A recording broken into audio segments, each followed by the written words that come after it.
It is excellent and a great experience to be back in your committee room today.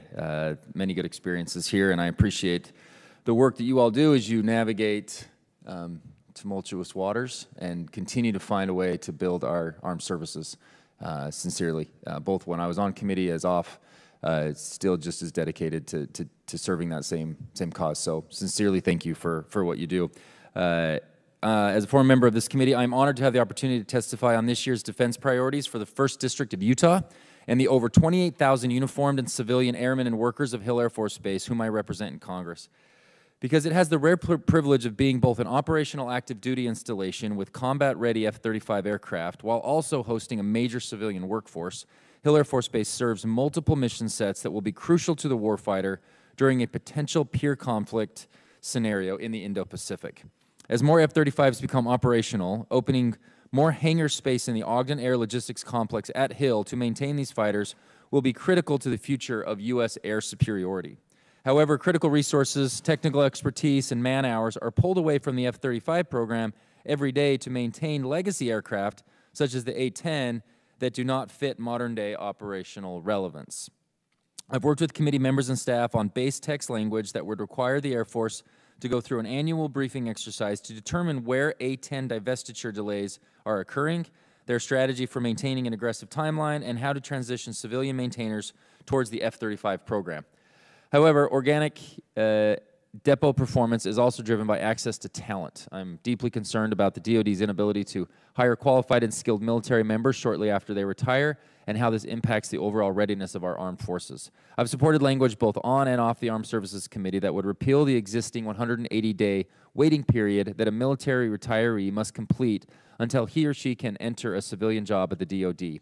And today, I'd like to again emphasize how important this change is as this committee drafts and considers our next NDAA. At a time when our depots, arsenals, shipyards struggle to keep up with the brutally competitive hiring environments for the private sector, the federal government needs access to candidates who possess active security clearances and the specialized skills required to support our national security priorities. Hill Air Force Base in all of Utah is honored to be the home of the 388th Fighter Wing, the Air Force's first combat-coded 5th-generation fighter unit. When I speak to the leadership at Hill, they remind me that F-35 aircraft have not consistently been accompanied by equally modern 5th-generation weaponry and sensory equipment, which could gravely impact national security in a conflict scenario. I look forward to working with members of this committee to include the language in the NDAA that would require Air Force to develop an annual service-wide planning initiative to quickly implement 5th-generation weapons into the F-35 program and a strategy for any needed policy changes to accomplish this.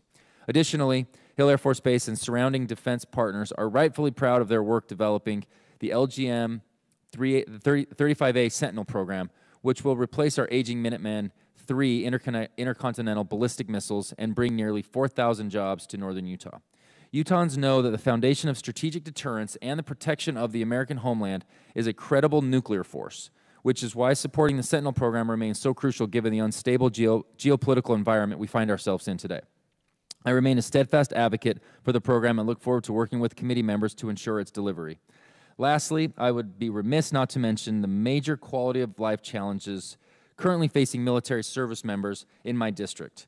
Fueled by pandemic population shifts and DoD programs at Hill, housing costs in northern Utah have exploded, rising by 27% in 2021 alone.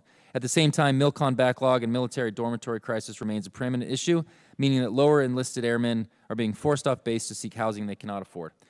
I've worked with committee members to craft language requiring Comptroller General of the United States to access alternate locality pay formulations and more appropriately reflect changes cost of living, cost of housing, and other factors impacting civilian and uniformed service members to the Department of Defense and the VA. Thank you again for this opportunity to testify. I look forward to working with your teams as securing these priorities in this year's NDAA. Thank you.